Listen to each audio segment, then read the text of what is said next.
Good morning all student. सभी का Shri Shyam education शिक्षण संस्थान में हार्दिक स्वागत है, अभिनंदन है। और अपना जो सब्जेक्ट है वो पॉलिटिकल साइंस, राजनीति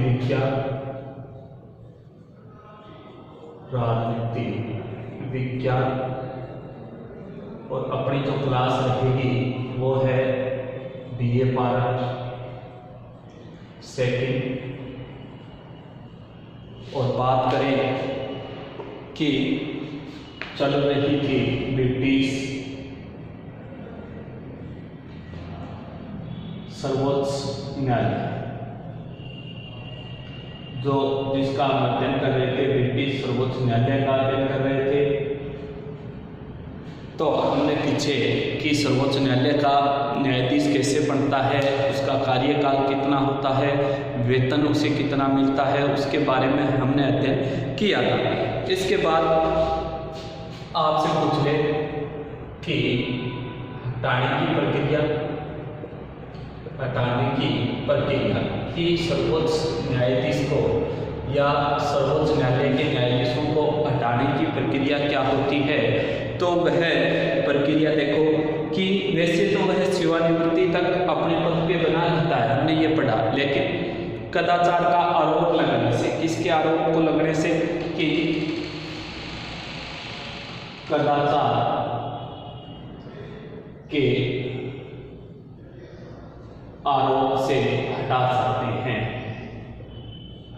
तो आपसे पूछ ले कि किस आरोप से सर्वोच्च न्यायालय के न्यायाधीशों को हटा सकते हैं कि अगर उन पे कदाचार का आरोप लग जाए तब हम उन्हें पद से हटा सकते हैं। लेकिन हटाने की प्रक्रिया क्या रहेगी। देखो पहली जो प्रक्रिया है हटाने की, वह प्रक्रिया है कि किसी न्यायाधीश को हटाते समय, किसी न्यायाधीश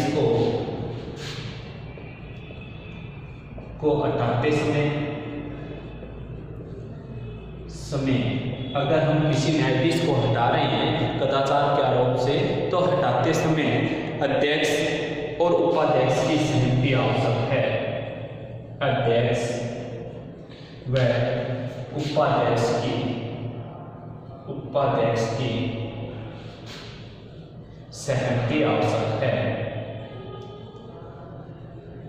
कि अगर हमें किसी न्यायाधीश को हटाना है तो हमें किसकी परमिशन चाहिए, अध्यक्ष और उपाध्यक्ष की परमिशन चाहिए, तभी हम क्या कर सकते हैं, उसे पद से हटा सकते हैं। दूसरा पूछ ले, अध्यक्ष को हटाते समय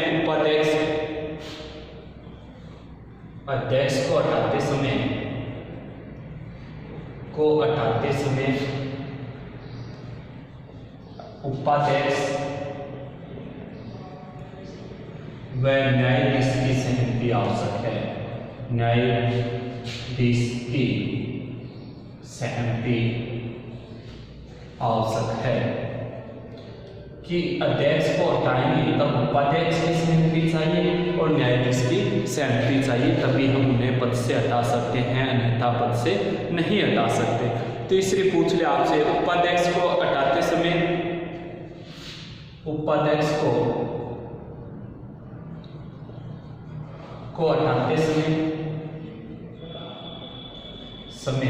अध्यक्ष व वरिष्ठ न्यायाधीश की सहमति आवश्यक है। न्यायाधीश की सहमति आवश्यक है कि अगर किसी न्यायाधीश को हटाना है तो अध्यक्ष और उपाध्यक्ष की सहमति लेनी होगी। सहमति लेने के बाद वह कॉमन सभा और लार्ड सभा में 2/3 बहुमत के माध्यम से उसे हटाया जा सकता है, अन्यथा उसे हटाया नहीं जा सकता। क्या कह रहे हैं कि अगर किसी न्यायाधीश को हटाना है हमें तो अध्यक्ष और उपाध्यक्ष की सहमति चाहिए, परमिशन चाहिए। परमिशन लेने के बाद कॉमन सभा और लोक सदन जो लार्ड सभा है उसके 2/3 बहुमत के प्रस्ताव से हटाया जा सकता है। दूसरा कह रहा है कि अध्यक्ष को हटाना है हमें तो उपाध्यक्ष और न्यायाधीश की सहमति चाहिए, मुख्य न्यायाधीश की। उसके बाद हम लोक सभा और कॉमन सभा में 2/3 बहुमत से उसे हटा सकते हैं। तीसरी बात कह रहा है कि उपाध्यक्ष को हटाना है तो अध्यक्ष और वरिष्ठ न्यायाधीश की सहमति चाहिए, और अगर परमिशन मिल गई तो हम लोक लोकसभा और कॉमन सभा के 2/3 बहुमत से उसे हटा सकते हैं। तो ये हमने इसकी रचना के बारे में, गठन के बारे में अध्ययन किया।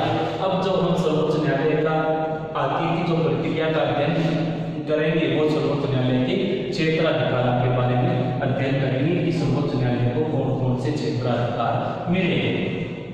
तो देखो कि क्षेत्राधिकार जो हम अध्ययन करेंगे वो है क्षेत्राधिकार कि सर्वोच्च न्यायालय के क्षेत्राधिकार। पहला क्षेत्राधिकार आपसे पूछ ले कि सर्वोच्च न्यायालय का कि सर्वोच्च न्यायालय उन सभी विषयों की सर्वोच्च न्यायालय उन सभी विषयों व विधियों की अपील सुनता है, विधियों की अपील सुनता है जो जन सामान्य के हितों की दृष्टि में महत्वपूर्ण हो, जो जन सामान्य के हितों की दृष्टि से महत्वपूर्ण हो।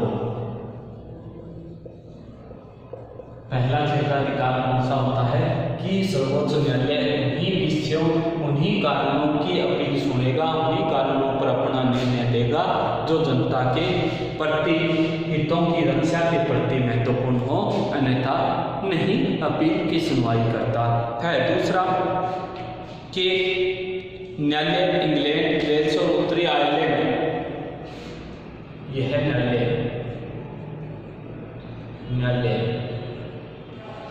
इंग्लैंड, वेल्स, उत्तरी आयरलैंड,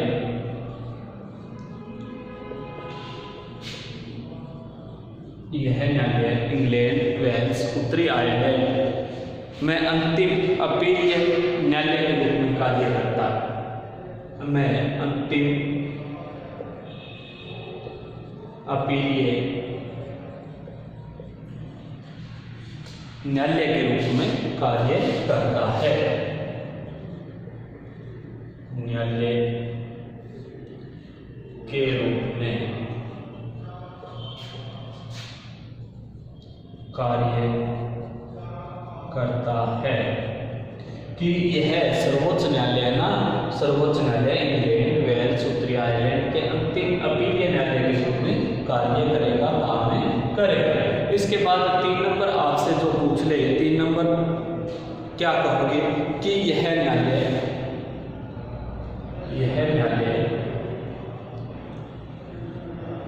इंग्लैंड, वेल्स, उत्तरी आयरलैंड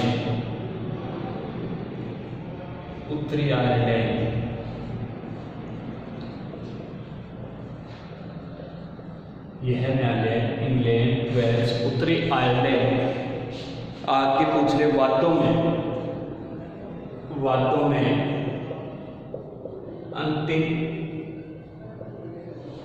अपीलीय न्यायालय का कार्य करता है। अंतिम अपीलीय न्यायालय का कार्य करता है। 4 नंबर आपसे पूछ ले कि 4 नंबर जो क्षेत्राधिकार है वह कौन सा है। तो 4 नंबर हम क्षेत्राधिकार कहेंगे कि यह न्यायालय इंग्लैंड, वेल्स, उत्तरी आयरलैंड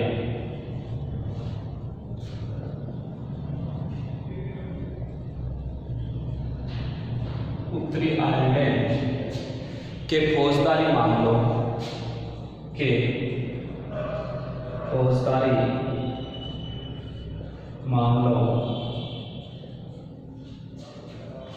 पर कार्य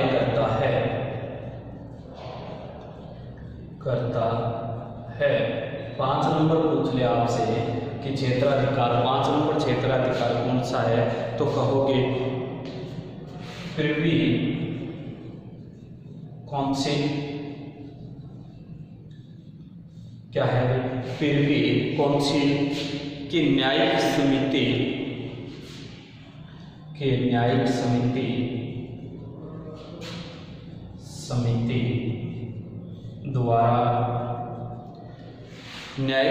द्वारा राष्ट्रमंडलीय क्षेत्राधिकार के रूप में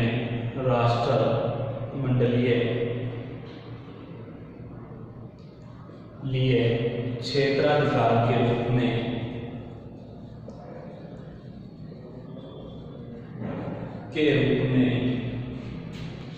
कार्य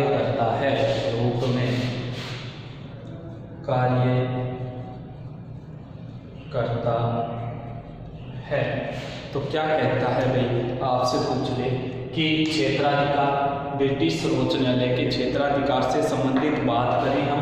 पहला क्षेत्राधिकार है सर्वोच्च न्यायालय कि ब्रिटेन का जो सर्वोच्च न्यायालय है वह उन्हीं विषयों पर या उन्हीं कानूनों की अपील सुनेगा कि जो विषय है या वो कानून है जो किसकी दृष्टि से बने हैं, जनता की दृष्टि से बनाए गए हैं, कि जनता के प्रति या जनता के लिए जो विषय बने हैं, जो कानून बने हैं, उनका अगर कहीं उल्लंघन हो रहा है तभी वह उनकी अपील सुनेगा, अन्यथा वह नहीं सुनेगा।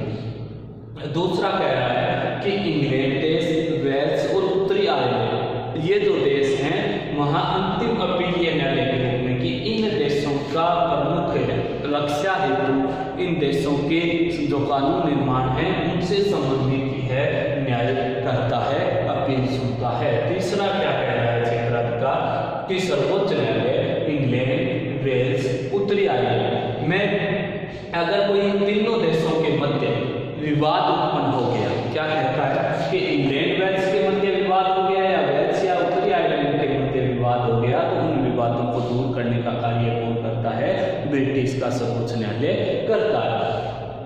सर्वोच्च न्यायालय, ब्रिटिश सर्वोच्च न्यायालय इंग्लैंड, वेल्स, उत्तरी आयरलैंड में फौजदारी अगर मामले होंगे तो उन्हीं फौजदारी मामलों के विरुद्ध कार्य करेगा, अन्यथा कार्य नहीं करता। 4 नंबर कह रहा है आपसे पूछ ले 5 नंबर प्रिवी काउंसिल के द्वारा जो समिति बनी है कि राष्ट्रमंडलीय देश से संबंधित, देश की सुरक्षा के मुद्दे से संबंधित या देश की संधि या समझौतों से संबंधित जो विवाद है वह कौन दूर करता है, ब्रिटेन का सर्वोच्च न्यायालय करता है। ब्रिटेन के सर्वोच्च न्यायालय में अपील की जा सकती है। तो हमने अभी तक 5 क्षेत्राधिकार पढ़े। इसके छठा पूछ ले आपसे कि 6 नंबर जो क्षेत्राधिकार है इसका वह कौन सा है, तो 6 नंबर क्षेत्राधिकार हम कहेंगे आपके सामने जो आएगा वह है, तो 6 नंबर है कि लारण सभा को प्राप्त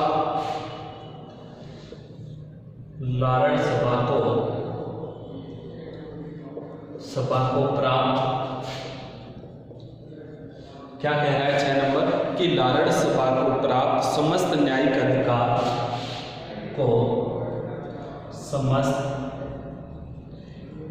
अधिकार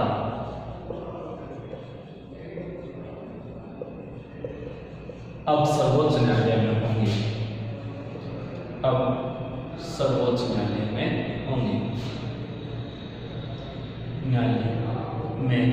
होंगे, तो 6 नंबर जो है वो क्या कह रहा है कि लारण सभा को जितने भी न्यायिक अधिकार मिले थे, लारण सभा मतलब जो जहां सम्राट बैठता है उसके संपूर्ण जो न्यायिक कार्य है वह अब तो कौन करेगा, सर्वोच्च न्यायालय करेगा। सर्वोच्च न्यायालय द्वारा वहाँ के जो कानून से संबंधित या जो भी उनको न्यायिक अधिकार मिले थे उनकी कार्रवाई की जाएगी। अब आगे वाला पूछ ले आपसे कि अभिलेख न्यायालय, आगे वाला कौन सा है, 7 नंबर मिला हुआ जो क्षेत्राधिकार है वो अभिलेख न्यायालय कहोगे, क्या कहोगे, अभिलेख न्यायालय। 7 नंबर यहाँ सर्वोच्च न्यायालय को जो महत्वपूर्ण जो मिला है वो है अभिलेख न्यायालय। ब्रिटेन का सर्वोच्च अभिलेख न्यायालय है। आपसे पूछ ले ब्रिटेन का सर्वोच्च अभिलेख न्यायालय है कि ब्रिटेन का सर्वोच्च जो अंग है वह अंग कौन सा है, अभिलेख न्यायालय को माना गया। पूछ ले कि इसमें क्या होता है, तो कहेंगे कि प्रमाणिकता के विषय पर, प्रमाणिकता के विषय पर संदेह नहीं किया जा सकता, संदेह नहीं किया जा सकता। क्या कहता है भाई अभिलेख न्यायालय कि प्रमाणिकता के विषय हैं उन पे हम किसी भी प्रकार का संदेह नहीं कर सकते। तो सर्वोच्च न्यायालय को ब्रिटेन के अंदर कितने क्षेत्राधिकार मिले हैं, 7 क्षेत्राधिकार मिले हैं। 7 का हमने अध्ययन किया, जाना। अब पूछ ले आपसे कि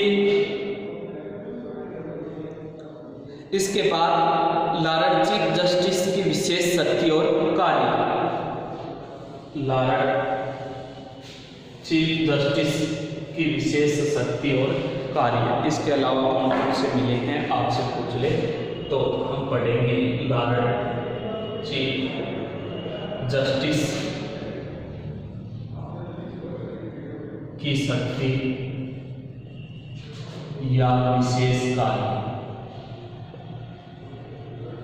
कि लॉर्ड चीफ जस्टिस जो मुख्य सर्वोच्च अधिकारी होता है उनको विशेष शक्ति या विशेष कार्य कौन से मिले हैं। कहने का मतलब है कि यह कौन होता है भाई कि इंग्लैंड और वेल्स के न्यायालयों का, यह कौन होता है, इंग्लैंड और वेल्स के न्यायालयों का। आपसे पूछ ले तो क्या कहोगे, इंग्लैंड व वेल्स के न्यायालयों का अध्यक्ष होता है। कौन होता है भाई, यह इंग्लैंड और वेल्स के न्यायालयों का अध्यक्ष होता है, मुख्य व्यक्ति माना गया। अब 1 नंबर पूछ ले तो क्या कहोगे कि यह इंग्लैंड व वेल्स के 5 प्रकार के न्यायालयों का, 5 प्रकार के न्यायालयों का अध्यक्ष होता है। इंग्लैंड में जो 5, इंग्लैंड और वेल्स में जो 5 प्रकार के जो न्यायालय होते हैं उन 5 प्रकार के न्यायालयों का अध्यक्ष कौन होता है, तो कहोगे कि चीफ जस्टिस अध्यक्ष होता है। और वह किसी भी न्यायालय में बैठ सकता है, वह किसी भी न्यायालय में बैठ सकता है, कि 5 प्रकार के जो न्यायालय होते हैं उनका अध्यक्ष होता है और 5 न्यायालयों में, 5 प्रकार के न्यायालयों में वह किसी भी न्यायालय में बैठ सकता है। और इसके बाद वह देख सकता है कि न्यायालय का नियमानुसार कार्य हो रहा है। क्या कर सकता है भी, वह देख सकता है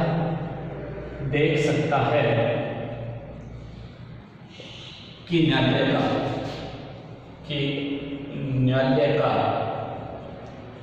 का नियमानुसार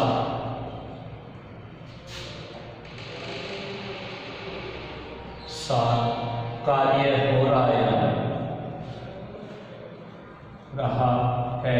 या नहीं, कि वह किसी भी न्यायालय में बैठ सकता है और उसका कार्य देख सकता है कि नियमों के अनुरूप हो रहा है या नहीं हो रहा। 2 नंबर पूछ ले कि 2 नंबर शक्ति पूछ ले आपसे, तो 2 नंबर शक्ति कहोगे, कौन सी कहोगे, तो 2 नंबर शक्ति आपके जो रहेगी वह है कि यह किसी भी